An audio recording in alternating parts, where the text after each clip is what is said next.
We're saying goodbye to the rigid numbers and strict budgets and putting relationships back at the heart of personal finance. This is more than a podcast, it's an invitation to reimagine your money story and journey with us through a landscape of intuitive strategies and abundance. Join a community that nurtures transformative financial mindsets. Welcome to Intuitive Finance.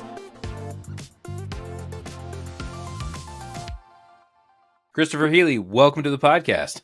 Thanks for having me. Fantastic. You know, I am super excited that you're here because I've just been following your work for a couple of years at this point, and I'm super interested in your backstory and the books you've written and the work you're doing with law enforcement and with men specifically. I want to start off with just kind of talking about your book, which is, The Indispensable Man. What makes a man indispensable? Yeah, so for me, indispensable, the translation that I like, or the definition I like, is absolutely necessary. And to me, that is a reference to what I tried to do in my career, which was to make myself as necessary as possible for the type of work that I did, how that fit into my office, how that fit into what was being done elsewhere within my agency. I wanted to be a subject matter expert. I wanted to be irreplaceable. I wanted to be absolutely necessary to making good cases. And then I kind of applied that same concept to life in general. In other words, every man, every family man, every father, every husband needs to be absolutely necessary to their family. And I think in today's modern world that we're experiencing so much changeover in how the workplace works and some of the traditional roles that men played, the factory jobs that my grandfather worked, in the Raybestos plant making, asbestos brake pads 60 years ago, those jobs don't necessarily exist in the same way anymore. And the way that the division of labor works in relationships has changed as well. And there's a lot more of this where we're behind a computer screen all day, which isn't a traditional role for the guys who were used to, banging their knuckles against things and lifting heavy things and doing dangerous work. And so finding a way to adapt and overcome and become more indispensable in the role that you have in the modern world that we live in is hyper important, because men are losing their way. I think men are finding themselves to be completely replaceable, and the culture is creating that. When we talk about toxic masculinity, and masculinity is a problem in all of these things, what we're really saying is men are not necessary. And I quote Jordan Peterson all the time. He said, "What the hell would we do without men? We're absolutely necessary." And so I wrote the book Indispensable because I wanted to take some of the tools and tactics and tips that I learned in my time in law enforcement, my time as a special agent, my journey in becoming more indispensable in the workplace and more indispensable in my home life. And I wanted to share that with other men and give them what I call a tactical plan. And the tactical plan is my reference to what I would do before I would go and execute a search warrant, before I would go kick a door in. There's a whole lot of work that goes into that to get us to that point. Identifying our objectives and what we're trying to do and building the team around you and making sure that you're executing in a way that moves you down the line towards your long-term strategic goals. That's the tactics. And so I wanted to put into a book a reference guide for guys on how to become more indispensable and how to set yourself up for success in that regard, how to lay out the tactics that are going to get you to your strategic goals, whatever that may be. And so there's a lot of references to my career, and there's a lot of references to what I did as an endurance athlete and as a special agent in that book. But check it out if you're interested in that sort of men's work, if you're interested in that sort of background, and in figuring out if there's anything that I know that can help you. Well, that was just audio gold. I think we could just cut the interview right there. Perfect. There are so many different pieces that you brought up in that, and I want to touch on. I want to actually go back to talking about, banging your knuckles against thing, because I grew up blue collar. I grew up in a blue collar town. I grew up on construction crews. I threw hay at a horse farm. I've tossed bags of feed corn at a creamery, and I remember when I turned 18. And it was kind of this weird thing. I come downstairs. Both my grandfathers are there. They have, a couple 6-packs of beer. We sign my draft card, and then we start drinking beer. And, because if you're old enough to die for your country, you're old enough to drink for your country. That was their opinion. Two World War vets. I like it. Yeah. And somewhere throughout the day, one of my grandfathers, he puts this toolbox on the table, and he says, "Here's your tools that you need to be a man in life." and they were channel locks and a socket set, and I still have them, but I've never used them professionally since. And I remember when that same grandfather, as I got older, when I graduated from college, and I went home and I said, Grandpa, what do I do now? He said, well, go get a job. But I said, well, how do I get a job? He goes, I don't know. I just walked into the Simmons mattress factory and asked. And so like I feel like we're kind of getting it from both sides. On the one hand, our traditional roles are going away. On the other hand, our elders, our mentors, don't have the tools to help equip us for this world. So I would love your thoughts on that dynamic of we're kind of getting it from both ends, and what do we do about that? Yeah, and I think that and I'll because there's a lot of different ways we could take this. Obviously, testosterone levels are down, right? And a lot of that people talk about it's the food additives, it's the seed oils, it's the things that we're consuming and eating, but it's also our sedentary lifestyle. Mm. Men are, 50,000 years of human evolution hasn't changed what our bodies are and need all that much, right? Homo sapiens sapiens is the same creature that it was when we were living in caves and drawing pictures of saber-toothed cats and hunting mammoths. Like, we haven't physically evolved that much from that creature. We may be bigger, we may be larger, maybe bigger brains, but we're rudimentary, very primitive individuals still. And testosterone levels are down because men are supposed to be out there working. We are built on a daylight, like a sun up to sundown sort of schedule. Our wives, our girlfriends are not. They're built on a very different hormonal structure and schedule, but we're supposed to be out there doing that physical labor, that manual labor. That's what we were built for. That's what we evolved to do. And when we take guys out of those environments, we take them out of the factory jobs, out of the farm jobs, out of the physical labor jobs, and we put everybody behind a screen like this and sitting at a desk all day, it's no wonder that our bodies aren't getting what they need and aren't evolving in a way that's benefiting us.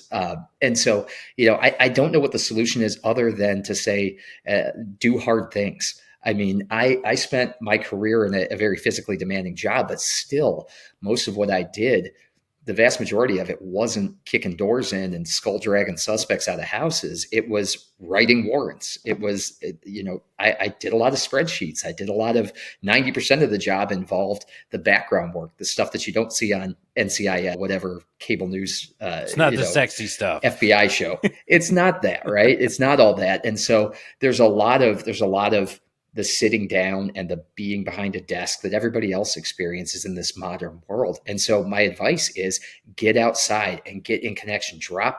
Leave your cell phone behind. Go take what the Japanese call a nature bath. Go for a walk in the woods. Go reconnect with what that primal self that makes you a man, that makes you who you are. Reconnect with those things. Engage in things that are voluntary adversity. Life is still going to be very hard. It's going to be nasty, short, and hard for all of us, and none of us are going to survive it. So you need to still prepare yourself with a certain amount of adversity. Now, our grandfathers got that. You said World War II vets. One of my grandfathers was a Korean War vet. The other served at the very tail end of World War II. They were both in the military. They both worked factory jobs. They both worked hard jobs. That's barely one human lifespan ago, right? That's like 70, 80 years ago. That's how men were living. So this is a very modern thing that we're dealing with, where the entire structure of our society is changing, and not necessarily in a bad way, but also not necessarily in a good way for men, for the health of men. So get yourself out there and do hard things that used to be common. That used to be the kind of stuff that your grandfathers probably didn't have to go to the gym because they were working hard jobs. Nowadays, you need to do some things that are going to push you, and it's going to give you that physical necessity, that hard thing that you need to do. But it's also going to give you some mental preparation for the adversity you're going to face later in life. And I think that's the best solution. There's a lot of guys out there that'll tell you, we need to work on T levels, putting in injections in and everything else. And there's guys out there who are going to tell you about peptides and everything else. I'm not saying that that's a bad thing. Some of that stuff is necessary for certain guys, certainly. But you can do a lot by working out, sleeping well, putting down the devices, moving more, eating more protein. All of those things are going to help you in a natural way kind of reclaim who you're supposed to be. I love that response. Since the last time, when I came on your podcast, I've had a lot of movement. And one of the things that I'm an accountant by trade, and so I sit behind the desk now. And then I work from home, so I'm not even walking into the office anymore, right? And I started feeling bad. I went to the doctor. He said, well, your T levels are below 300. So he immediately recommended TRT. and I was like, no, I'm going to hire a coach. I actually hired Josh Wood, who's been on this podcast before. And his whole thing was, well, the problem is that your body is reacting to an unhuman environment. He's like, so Right. go do, let's have you just get 15,000 steps. Let's have you just, he's like, I just want you to walk out, because I live right by a reservoir. He's like, go find a log and pick it up and carry it to the top of the hill. Like that was like that, not the barbell, not the diet, just go do this thing. And over the course of 3 months, I lost 45 pounds. And over the course of 3 months, I got my blood drawn and my T levels. My T levels had gone from below 300 to above 1,000.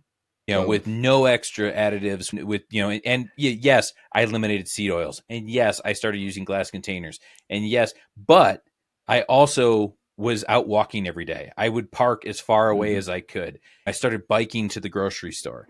And so those things had such, so I love your answer of like, oh, here's this very tactical thing we all can do right today with no preparation. We all know how to go for a walk. Simple. It's so simple. And I've, for years and years, our business, where I was able to leave the federal government for entrepreneurship is because we have a health and wellness business. And so this is something that I've talked with clients. My wife talks with clients all the time. When I work with clients, I mean, that's the first thing I do. It's like, oh, you want to lose weight? Well, what you want to do is you want to lose fat. You don't want to lose muscle. You don't want to lose other things. You want to lose fat. So if we're talking about weight loss, we're really talking about fat loss. Well, how do we lose fat? We do two things. One, we decrease the amount of intake, and two, we increase the output. And how do we do that? Those very simple things. One, pay attention to what you're eating, reduce all the BS, try to eat meats, berries, eggs, a handful of very basic whole natural foods. And you can eliminate, without even reading labels, you can eliminate a lot of that other garbage that is contributing to lower T levels in men. The way that we're eating seed oils, the way that we're eating inflammatory things, they're triggering those gut responses that are not good for us. And then you increase your movement. You don't even have to go and get under a barbell. Just 10 to 15,000 steps a day, 100 ounces of water a day. Try to eat 1 gram of protein per pound of body weight. Those really simple things that you can do. Move more. And I don't even care if you're tracking your macros. You're going to see success, and you're going to feel better. More importantly, you're going to sleep better. You're going to be happier in your skin. And what happens there is you start making those promises to yourself. You start keeping those commitments to yourself. You feel better about yourself. It raises your spirits. It makes you want to go back for more. It makes you want to see more of that success. And all of those things, none of that is toxic. Those things, wanting to be a useful man, wanting to be indispensable, wanting to be the kind of guy who can get out of your own goddamn way so that you can save your family from something, all of that is necessary. I mean, that is the role that you were born to play. You were born to be the protector. You're born to be the sheepdog. It all begins with you taking that role seriously and recognizing that. So I love that. I think for you, that's incredible. I've seen that with other guys. The simplest acts can reset your axis and get you moving in the right direction without having to go hog wild. I'm going to go all in on keto. I'm going to go all in on paleo, all in on this. Hey, have you tried walking and drinking water? Yeah. Like, can we do that? Have you tried getting 7 to 8 hours of sleep? Let's see how you feel after a few weeks of that. And then we'll talk about the other, 201 level courses or whatever, Yeah. Well, I do believe that there is a certain level of courage that's required to even have that conversation, right? Like, and I see this in the financial coaching side all the time. People come in and they say, I want a crypto strategy, a short-term rental strategy, and we got to learn how to pick a stock. And my first question is always, how much does your budget tell you have to invest every month? And they never have an answer for this. And so they're so focused on the sexy, flashy thing. Also, coincidentally, the thing you'd have to pay a premium to do versus Right. the thing yes, you're paying me as a coach, but the thing I can set you up to do for free and make myself obsolete. That's the thing they don't want to do. And I feel like that's the same thing with, where at the time of this recording, we're looking at New Year's coming up. This is obviously going to come out after New Year's. But we can all now look back at New Year's and see all the people who started the gym again, where it's like you didn't need to go to the gym. You literally just needed to walk around your block. Well, and that's here's the other thing. Every day is New Year's Day. Yeah. Every day is the start of a brand new year, and there's nothing magical about January 1st, about the calendar changing. I've heard that I think it's February 19th is considered Quitter's Day. It's the day by which almost everybody has given up on their resolutions. And the problem with resolutions is that people are trying to make wholesale lifestyle changes in a single day, things that they haven't prepared themselves for. It's kind of like what you're talking about in a financial perspective. It's the same thing, right? Fitness and finance are very interrelated. They're very similar concepts. A little bit goes a long way. Doing, small things at scale, right? It's the aggregation of small increases is going to make the difference in the long run. And so for me, it comes down to a guy who's walking to the gym on day one is like, I'm going to go to the gym 5 days a week. I'm going to cut my calories to 2,000. I'm going to do X, Y, and Z. I'm going to do all these things. You are setting yourself up for failure because you are not primed for that success. To prime yourself for success, first of all, stop waiting for New Year's Day.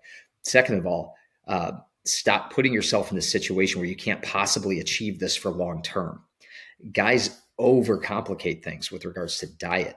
If you cannot do it for a day, if you can't do it for a week, you're not going to be able to do it for a year. So if you're like, oh, I'm going to do keto. Okay, great. Are you going to do your blood testing every single day? Are you going to make sure you're in ketosis? What are you going to do when it's time for a family gathering or event? You have that one cookie and you might be out of ketosis and the whole thing falls apart. So when you start having those conversations with guys, they kind of look at you like, oh, I just read this in a magazine.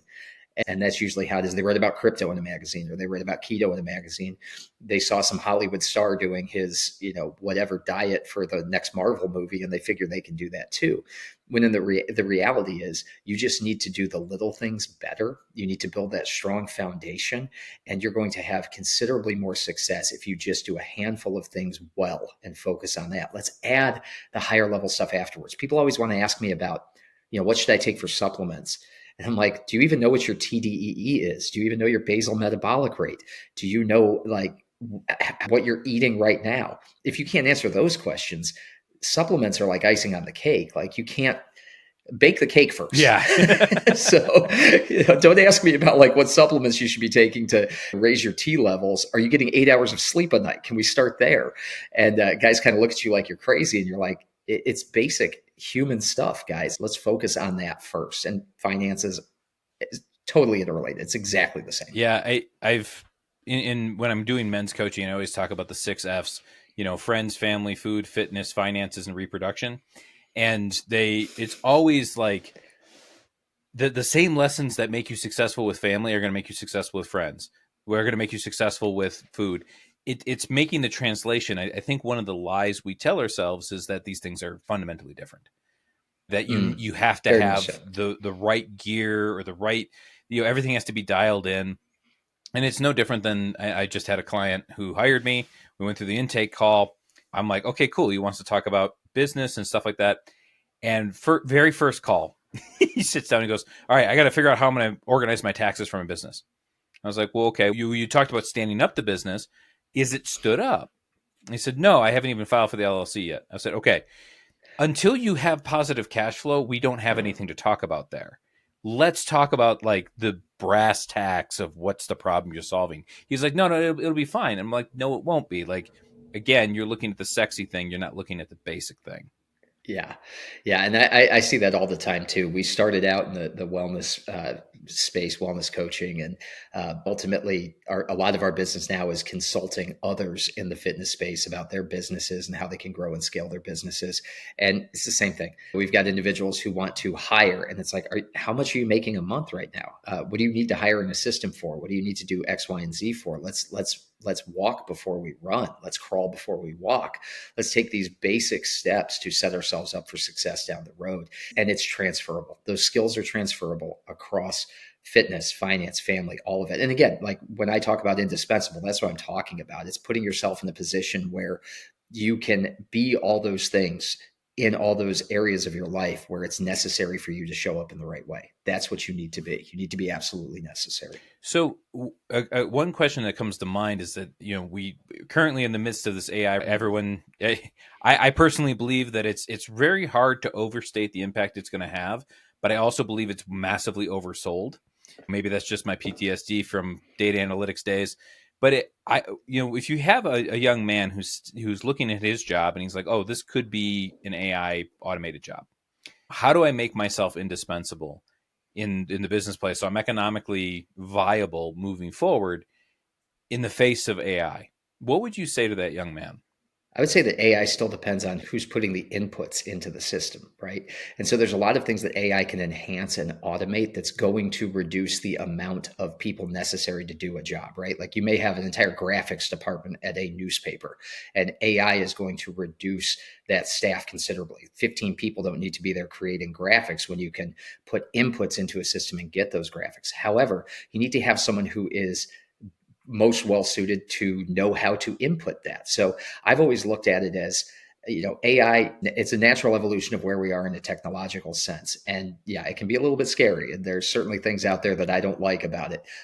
It can make everyone more efficient, though. So if you find a way to be the guy who is the most efficient at the inputs, then you become the most essential and indispensable person in that group of people. And so I look at it this way, like in my career, if I was dealing with an attorney, right? And an attorney, obviously there's been some issues with attorneys using AI and it hasn't worked out well. There's been some funny and some tragic stories about Hallucinating AIs. case law. Yeah, not good stuff, right? For law enforcement or for legal purposes. However, let's say that you're an attorney and you work for an agency that does a lot of wills, and this is very rote. This is a skill that it doesn't take a lot of like legal minds. Like you don't have to be like the number one in your class at Harvard to like write someone's will, right? But there are things that you do have to do to create it and do it well and make it airtight. Well, let's say you were able to do more wills because AI was able to enhance the process, make it simpler, make it easier. If you were the guy who was able to figure out how to leverage that to use your skill, and you still have to check all of those documents, you still have to make sure they're accurate, you still have to do all of the lawyer work. But if you found a way to make it so that you could make, instead of doing 10 a week, you could do 40 or 50 a week, then AI just made you the most successful attorney in your practice area, right? And so for me, it's about leveraging the tool. It's about anything that's a tool. It's about leveraging it in a way that you can use it better. We've seen that with social media. 10 years ago when Instagram was first coming out, nobody would have guessed that Instagram would be used the way it is today. Nobody would have guessed that it was going to be a way to launch businesses. My wife's business, our business, probably wouldn't exist without Instagram. We were running in-person personal training studios a decade ago. So we can't see fully down the line, but what I do see from the social media aspect of things is that people who recognized early on the potential and became the best at getting in front of that potential are the ones who have been the most successful on those platforms. Same thing I think is going to be true for AI. Fantastic. I just finished up a conference on AI where they had a gentleman who wrote his doctoral dissertation in 1972 about AI, and he has been working Wow. in the field since. And so like he is like the granddaddy. He's a professor at Rutgers. He's like 90 some odd years old at this point. And he gets up in front of all of these accountants and he just starts rapping on it. Like we thought it was a joke. And this guy blew us away. And he was talking about, and I love the way that you talked about that tool, because he was talking about in his lab, he was hiring grandmasters to beat his computers. And so then, Mm. he would get to this place where the computer's winning and then suddenly the computers start losing. And they sit down with the grandmaster and say, what did you do? And he'd be like, oh, I started making irrational moves because it couldn't handle that. So they taught the machine to play irrationally. Then it started winning. Then it started losing again. And they said, okay, so I started doing Yeah. this. And they got to a point where the grandmasters came to them and said, give me a computer to play with against your computer. And they said that since they did that, 70% of the time, the human plus computer wins. Hmm. And so his entire point was it's the fusion of the two that makes the ultimate machine. And so I love what you say about encouraging people to embrace the tools and talk about that, because it's a great way to make yourself. I'm one of the very few people in my company right now who's using any type of AI, and people are like, how are you able to do what you do? I'm like, oh yeah, I'm just good at this.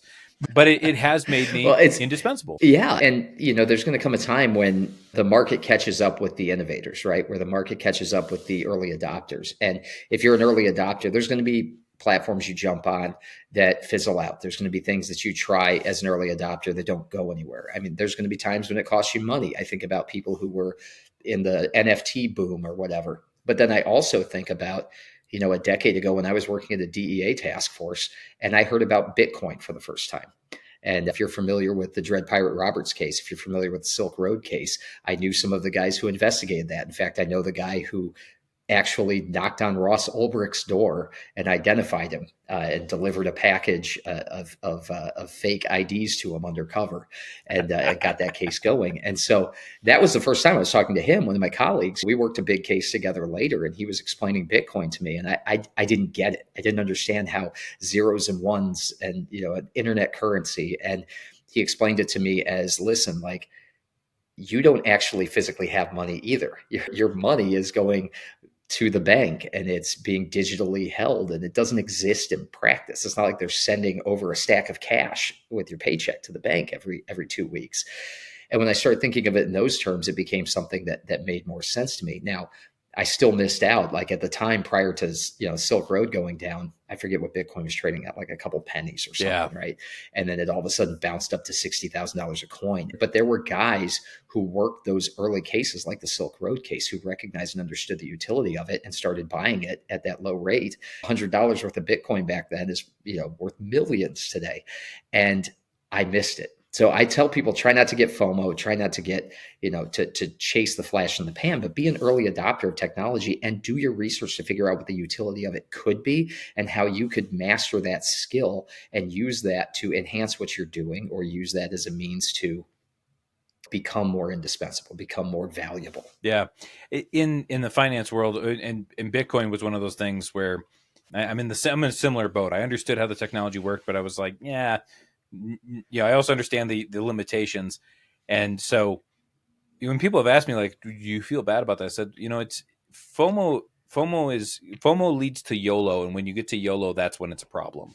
If you want to experiment with something, like set your boundaries, have a plan, write down your investment strategy so that when you're feeling emotional, you can go read what rational you decided to do and then follow that. Yeah. I have my own speculative assets and things like that, but it never exceeds more than 10% of my total net worth, because it's Right. the amount of money I'm willing to put in a trash can and light on fire. I think that's a great way to put it. And I'm right there with you. I do have some, I have some crypto assets and things like that, but I also own real estate. I have short-term rentals, and we have a cash flowing business. And, we make very strong, solid, traditional, conservative choices a lot of the times, but you do want to have that inquisitive mind that is looking at the new technology and the new things coming out, and saying to yourself, how could this be applied? How can I see down the road? Because again, I mean, we jumped on Instagram a few years after it came on, before it was owned by Meta, before it was owned by Facebook. And at the time, my wife and I were racing triathlon, and it was like, I was like, I don't know what anybody wants to see on Instagram. I'd take a picture of my triathlon bike, like #bike. I didn't know, but there were people out there who were figuring it out, who were like, I can post myself doing a workout, and I can give somebody a list of things to do in the gym, and they're going to DM me and ask me for more, and I can start signing clients. And so we know people who, within a few years of being on Instagram, were millionaires because they were selling workout plans and fitness plans, and we never saw it for that utility until years later. So I've always kind of kept those lessons in mind. I'm not going to jump to the front of the line, but I'm going to be inquisitive. I'm going to be curious. And I've played around a lot with AI. I've used it. I found that it's a much more effective way to, it's more effective than Google. If you're using ChatGPT and you're saying, hey, I want a recipe for, navy bean soup, whatever it is, like, run that into ChatGPT. It's going to be a much more efficient, timely response. You're going to get a better response than in Google or any other search engine. You're not going to have to go through all the crap to get there. So I see utilities in a day-to-day basis where it can make me more efficient. And if I'm more efficient because I'm using AI for certain things, then I can do more things with the time that I have. The value of my day becomes greater because I'm using a tool that's leveraging my time in a better way. So I've leaned into it, and I think other people should as well. I get it. I get the Skynet fears. I get all of that. I understand that. And I certainly see how it can be used for evil. It can be used to enhance scammers, make telefraud calls and things like that. I get all of that as well, but it's not going away. And so it depends on, you can sit back and say, I'm afraid of that, or you can lean into it and learn it and see how you can leverage it. 100%. Well, one of the things that got brought up at this conference I was at is this is as bad as these tools are ever going to be. And so, it's very hard to predict where it's going to be in 9 months, let alone in 9 years. So I agree with that. I use it primarily as a research assistant. That's actually what I call it, is my research assistant. So, I have to make Yep. sure my voice isn't everything, but it's, I can send it back and be like, just spelling and grammar. Just give me just check on spelling and grammar. Make everything the same tense, which has been pretty Yeah. cool. So kind of shifting away from that technology space. I don't think that men were put on this planet to lead a life of technological advancement. And in many ways, I have made the argument and will continue to make the argument that the opposite of masculinity is not femininity; it's actually technology, because it, Hmm. it cuts men out of, my grandfather grew up on a farm, surrounded by other Yeah. men in a community. But I think in a modern age, a lot of men are seeking an adventure, or as you've termed it, a life of valor. And when I read that term for the first time, I stopped and I was like, tell me more. Like I immediately was sucked in by this idea. It had never crossed my mind, the idea of a life of valor. And I'd love to explore that with you. Yeah, so the word valor is has deep meaning to me as a former law enforcement officer, because if you've ever been to Washington D.C. and if you've ever been to the law enforcement memorial there, which has the names of over 26,000 law enforcement officers who have been killed in the line of duty over the course of U.S. history, there's a quote from Tacitus on one of the entrances that says, "In valor there is hope." And I actually have that tattooed on my forearm because it's a daily reminder for me that acts of courage create more hope for humanity, right? Acting in a way, living your life in a courageous way. Now, and courage, of course, is not it's not the absence of fear. It's acting in the face of fear, Hmm. acting in the face of things that are scary. It's standing on the edge of the cliff, and yes, you're worried you might fall, but what if you fly? It's having that attitude. It's approaching life with a way that inspires others around you to squeeze every drop out of it. That to me is what living with valor is. And I think of that often because I know several names who are on those walls at the law enforcement memorial. I know guys who are no longer with us who gave their last full measure for the country that they signed up to serve.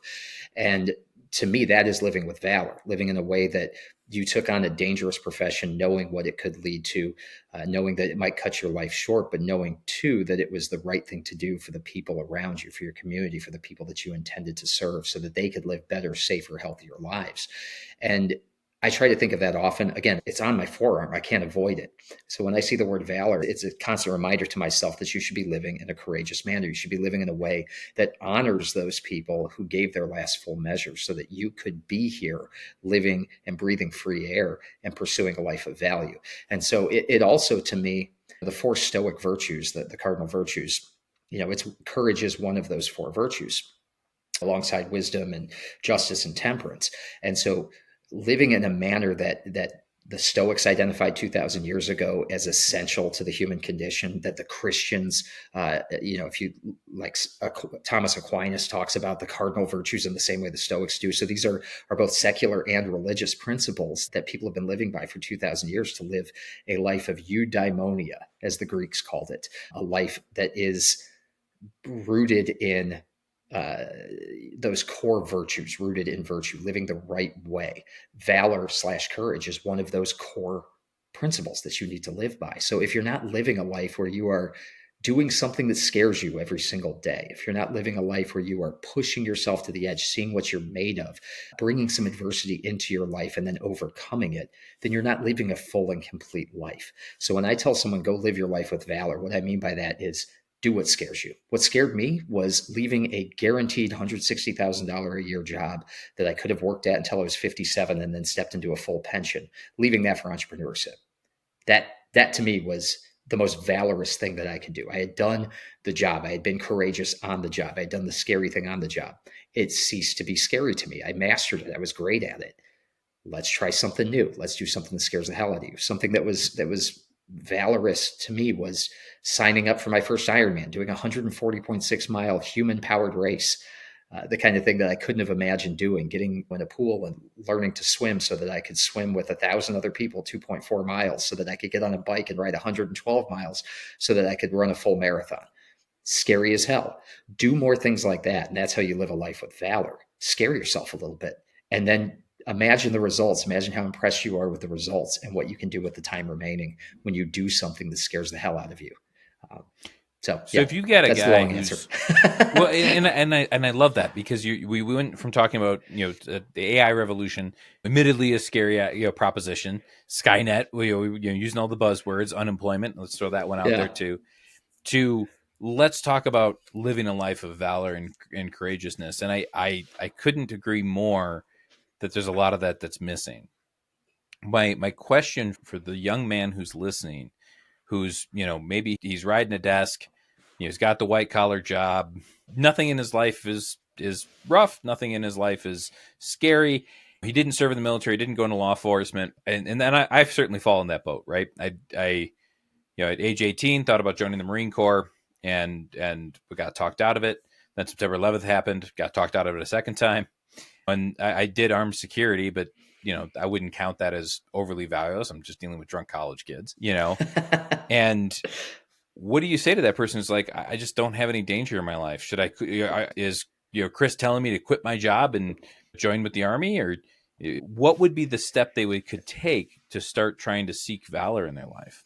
Yeah, let's start by let's do something super simple. Take a cold shower every morning. See if you can do that for 30 days, right? Like turn on the shower, nice and cold, step into it, stay in it for a minute, and do that again and again and again. So introduce some adversity into your life, right? I mean, my experience at a law enforcement academy, I went through two different law enforcement academies. So each one was about 3.5 months long. And it depends on where you go, but it's a paramilitary experience. You're living on site, you're polishing your boots, you're marching to and from, you're doing the physical training and all that stuff. You're getting yelled at by instructors. So it's probably pretty similar to what a boot camp experience is to some degree. And there's nothing about that that makes you particularly valorous or courageous, right? It shapes you up. It teaches you how to be a part of a team. It teaches you how to push beyond your comfort zone. But you can do things like that on your own. There are plenty of programs out there, and you see them all over Instagram. I know Bedros, Coelian has one, and there's different programs out there where it's like guys are going to pay $3,000 to go run through some crucible for the weekend and have former Navy SEALs yell at them. I might look at that and say, I don't need that because I've had that experience. I've been yelled at by instructors. I've had the muddy and bloody and puking because I'm, in mile 120 of an Ironman. Like I don't need to pay for that experience, but some people might, and those are options that are out there. You can do that sort of work. You can figure out what you're made of, or like I did, you can sign up for an Ironman. Nothing will test your mettle quicker than seeing if you can go 140.6 people powered miles in under 17 hours and the training it takes to even get to the start line. Sign up for a bodybuilding show. Get on a stage. Nothing scarier than getting on stage and having your body judged after working on your nutrition and your fitness for 3 months. There's so many different things that you can do that don't require you to, leave your desk job and join the military or jump out of airplanes or become a special operations U.S. Army Ranger or anything like that. Certainly, those are things that will test your mettle and let you know what you're made of. And God love the people who do it because we need them. But there are other ways. And like I said, the simplest thing you can do is get up in the morning before the sun rises and get in a freezing cold shower. You want to figure out what you're made of and test your mettle a little bit. That's the easiest way to add adversity to your life. Easiest. Yeah. So give it a shot. Great answer. Great answer. And I'm a little bit beyond my cold shower phase. I would much prefer a cold plunge. Like the shower is like a sanctuary Yeah. for me at this point. When I'm not opposed to jumping into a frozen over lake. Yeah, in Colorado, you can do that. You don't even need to spend $12,000 for an ice Oh yeah, bath. and you get the added benefit of you have to hike 7 miles to do it, right? There you Then you go. jump in and Yeah, you got to hike 7 miles yeah, back. But I'm kind of struck. I have a friend here in Colorado who's he joined Army, went Special Forces, did a lot of as he says classified work. Came back, became a first structure, a regular fireman doing structure fires, and then went wildfire. And when I met him, it was at an event to look at your emotions, to look into your heart. And I asked him, I said, like what's it like to be here? He goes, this is the scariest thing I've ever done. Yeah, I asked him, I said, well, a lot of people say that like we're here looking at this stuff and trying to look at our own internal, the blocks and things that are stopping us from living a more full life. He said, yeah, it's easy to run into a building that's on fire. It's harder to sit and actually have to look at the things in your shadow. And so like, well, I would love your opinion on that too, of like, if you've got somebody who's, they've done the 100, the Iron Man, they've done the special forces training, they've done the cold showers and plunges, you know, what happens when they get to a point where they say, is that also a part of valor, to be looking and be like, yeah, maybe I should figure out why I yell at my wife?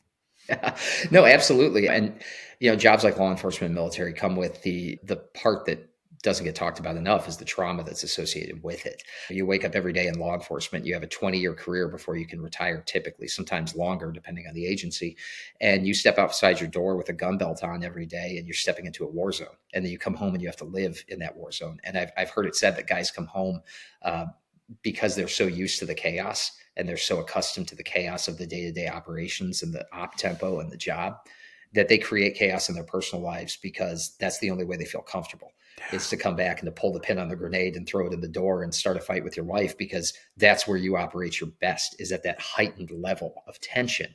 And that's trained into you in the job. We don't talk about that to young guys going into law enforcement.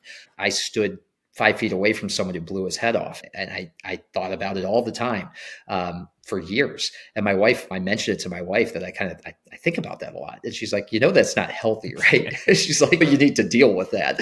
And I was like, well, I don't know how to deal with that. Well, my wife is, she's training to be a somatic experiencing practitioner. She works a lot with nervous system regulation. She works a lot with helping people overcome trauma, to recognize that the body holds on to these things, that these events that we deal with and that we see, they live in us. You and I talked a lot about that on the podcast that you appeared on with me, where you were talking about the little kid getting told he can't have the bag of candy, and how that's a traumatic experience related to money that stays with you. Well, these things are experienced in all of us. And so I know several guys who are former U.S. Army Rangers. One of them, a good friend of mine, I think you've been on his podcast, Johnny L. Sasser. He talks to men about this all the time, about looking into the shadows and about doing that deep work and recognizing who you are beneath that tough exterior. Because what happens in these high intensity jobs is the mission becomes everything.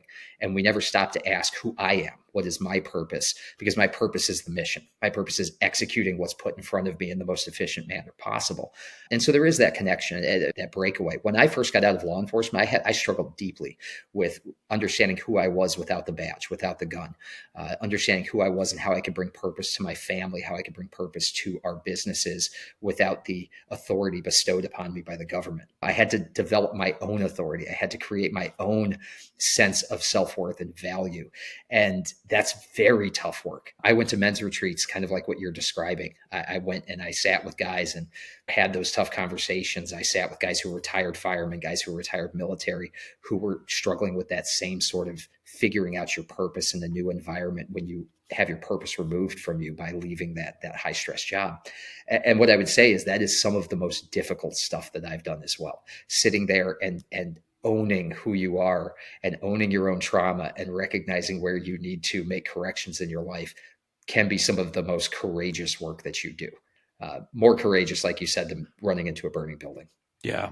Well, and I always feel like there's the balance point, right? Because you get the guy who's, he's not going to do anything physically tough or actually scary, because he's still trying to unlock his dick chakra or whatever, and so we all don't want to be that guy. But on the other hand, we also have seen those first responders, like you said, where their homeostasis is Shitsville. And one of my good friends and mentors, Dewey Freeman, has talked about that. If like once the best thing a therapist can do is disrupt someone's homeostasis. So if chaos and combat is your homeostasis, so having them sit down and be like, yeah, we're just going to chill for a minute, can be really confronting. And imagine being married to a man who can't sit still. Yeah. And I mean, I look at it as I spent a lot of time in the Rio Grande Valley on the US Mexico border. And if, as we're recording this, we just had the highest September crossing numbers ever, the highest October crossing numbers ever, the highest November crossing numbers ever. Last week was the highest single day crossing numbers ever. The chaos that I experienced a decade ago was half of what it is now. So I can't imagine what those guys who are working those posts now are dealing with. But I know the suicide rate is through the roof with CBP, with Customs and Border Protection, which includes our Border Patrol agents. It's through the roof. One of our largest law enforcement agencies in the nation, and they have a massive suicide problem because guys are overwhelmed every single day. Divorce rates are through the roof. In law enforcement, you have a far higher likelihood of developing addiction issues than in almost any other career.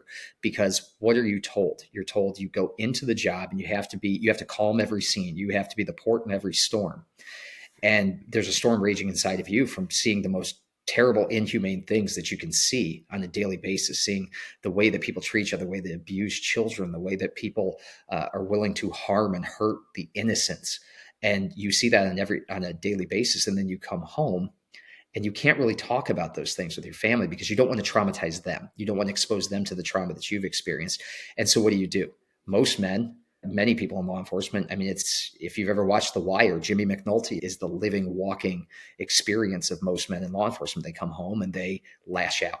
They have affairs, they drink, they do things that are letting all that tension out in a quote unquote healthy way, which is the most unhealthy way possible to deal with it. But what they don't do is talk about it. They don't go talk to a therapist because they're afraid that if they do, they'll have their gun and badge pulled. They'll be put on the bench. People in their agency won't trust them anymore. So they will run on red line until they hit a breaking point, until they get caught for a DUI, until they put a gun in their mouth.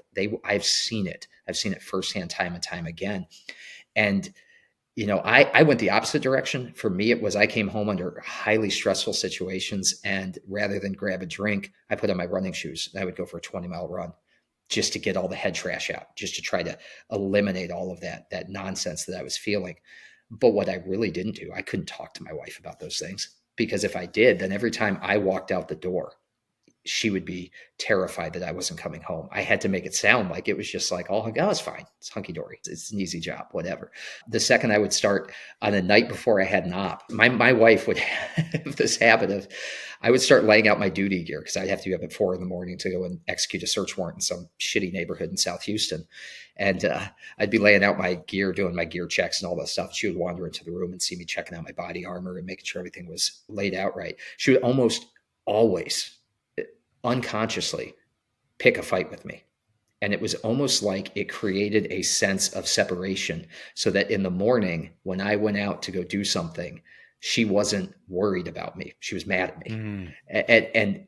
And I knew it was going to happen almost every time that I would lay out my duty gear. So I made a point of trying to do that stuff in a way that she wouldn't walk in and see me, because it would trigger something in her that made her feel unsafe. And we don't talk a lot about those things. We don't talk about how that has that downstream impact on us as men, how that has a downstream impact on us and how we show up in our families. Certainly we talk about how addiction impacts and suicide impacts people in the law enforcement and veteran communities. But yeah, I mean, those things are very real, and your ability to recognize and deal with the things that have created that trauma in your life. And I don't say this is exclusive to law enforcement or military service. You could have grown up in a very caustic environment where your parents were fighting all the time, where there was constant tension, where you were living in that heightened state of fight, flight, or freeze. And what happens to us, what happens to our nervous system in those situations is we, as I said at the beginning, we're very primitive creatures. We still feel like when we're in that fight, flight, or freeze mode that we're being chased by a saber-toothed cat. And if your cave is not a safe place to be, then you're constantly living in that fear of that cat getting you, right? Same thing is true if you're walking out the door into an unsafe environment every single day for your job, or if you're walking into an environment every single day at the end of the workday where you can't express yourself. You're going to have to find an outlet to get all that out of your body. And some guys are going to find the least appropriate way to do it. And most guys are, in fact. 100%. I mean, I loved what you talked about, coming home and the ways in which your wife is dealing with those types of things, because you see it. There's been a lot of people who push back and say like, oh, it's all childhood trauma. Well, like what's going on for a law enforcement person? They faced a life-threatening thing. But if you're a kid and mom and dad aren't okay, to a child, that's life-threatening. And if that becomes your homeostasis, then of course it's the same thing that I had to learn when I was a teacher in the inner city of Milwaukee. It's inner city Milwaukee. It's inner city kids with inner city problems, and Milwaukee kids, Milwaukee problems. And I had one student. She was really brilliant, really insightful, but she wasn't doing well on any of the academic metrics. And I asked her once. I said, with a little extra focus, you could easily get a full ride scholarship and get out of here. And she said, I hear you, Mr. Bain, but what do I do when I'm just trying to stay away from my mom's boyfriend? I don't want him to get a hold of me again. It's like, oh, okay. You can't actualize your full potential if you're constantly under threat. And if you've internalized that threat, then it's never going to go away. And then how do you love your kids? How do you get that promotion at work? How do you actually have a conversation with your friends? How do you open up to another man? If everything's a fight, and I love a lot of the men's books that have come out, the works of Jack Donovan comes to mind, where, yeah, we need to be tougher. And after the battle's done, what do we do? Like when we put the spears, when we Right. hang the spears up, when we slayed the tiger, when we pushed out the perimeter, what do we do then? And I think that's the missing piece. And it certainly sounds like you're seeing the same thing. Yeah, and I think that there's in the men's space, we look at there's the David Goggins, Jocko Willink, just do it, like Yeah. get up, pussy, go, that sort of side of things. And then there's the ultra spiritual woo woo, let's all give each other hugs and do heart work and heart breathing and everything. And like, it's okay to cry, brother, you've been through all that stuff. I think there's a happy medium there. I think there is, I think there's an Eastern and a Western side to look at things. Like I'm very stoic in how I approach life. I recognize the dichotomy of control. I look at there's that which I control and that which I do not. My wife and I were talking about this the other day, how like my parents haven't come down to visit us in Texas in like 4 years. And it's not that we don't talk or have conversations. It's just that that's not something that has happened and worked out. And that stuff used to bother me. It used to live inside of me. I used to be like, why am I not valued? Is it not worth it for them to come see me, et cetera, et cetera? And I had to let that stuff go. I had to recognize that that's outside of my control. What's within my control is my actions, my reactions, how I approach things. So, I can go to them. I can bring my children to them. And I don't have any right to have expectations that they're going to do the same in return, because I don't control that. I only control my actions, my reactions, my emotions. And if I can live within that, if I can control those things, if I can recognize my limitations and focus on being the best version of myself that I can be, then the rest doesn't matter, right? We talk about this all the time. We spend so much time living in regret for the past and in fear of the future that we lose the present moment. And, when we can really focus ourselves and bring ourselves into what we do control and what we do not, and focus on those things, then the now what becomes a lot easier to answer, because we're focused on the present moment and on doing the best that we can each day. I think I read a Seneca quote today. I think he said, focus on living each day as though it's a full life, and put things to bed at the end of the day that you're not carrying into tomorrow with you. And that has been tremendously helpful to me in my post law enforcement career. It was helpful to me in my law enforcement career. It was recognizing that I don't control what's going to happen on this shift or the next shift or the shift after that. I control my actions, how I approach the day. And if I'm living in a way that is consistent with my value, if I'm living with integrity, if I'm doing things the right way, then I can go to bed every night knowing I lived a full and complete life. And once you adopt that mindset, that framework, it becomes a lot easier to deal with things that are no longer, the past is dead to us, right? Every day every moment, an hour ago when we started this conversation, is dead to us now. We can never have that back. And so every moment that we're approaching life with that fear of the future, that now what attitude, it's taking away from our ability to live at our maximum potential in the present. Amazing. Man, that's something I just struggle with. It's certainly a growth point for me, of being here in the moment and looking at it, especially with, I think we're always concerned about the future. And I think that's a great place to leave this conversation until the next one, because I kind of feel there's been a next one. Before we sign off, though, if people are looking for more Kristofor Healey in their lives, where can they come and find you? You can find me. My website's KristoforHealey.com, and it's got that weird Swedish spelling, so you're going to want to check the show notes. But you can find me on Instagram at team_Healey. That's Healey. And that's got links to my podcast, the Indispensable Man podcast. It's got links to my books, Indispensable, Tactical Plan for the Modern Man. And the upcoming book that's coming out this year is called In Valor, 365 Stoic Meditations for Law Enforcement. I'm writing a book specifically similar to the Daily Stoic, but intended for first responders and law enforcement, to give them some of those mindset tips that I picked up along the way. That'll be coming out in the next quarter. And you can find me, like I said, on the Indispensable Man podcast, where I get on there 2-3 times a week, and I just talk to interesting people and guests and give some tips, tools, and tactics on how to live your life with valor. Amazing. Well, thank you so much for your time and coming on the podcast, and thank you for all the work you're doing with our defenders of society. Thanks so much. Appreciate it. Thanks for listening. The conversation doesn't end here. Please share the show with friends, and make sure you keep up with all the latest updates on Instagram and Threads at The Dylan Bain, and dive deeper into the world of finance with me at dylanbain.com, where you'll find insights, resources, and strategies to reimagine your money story.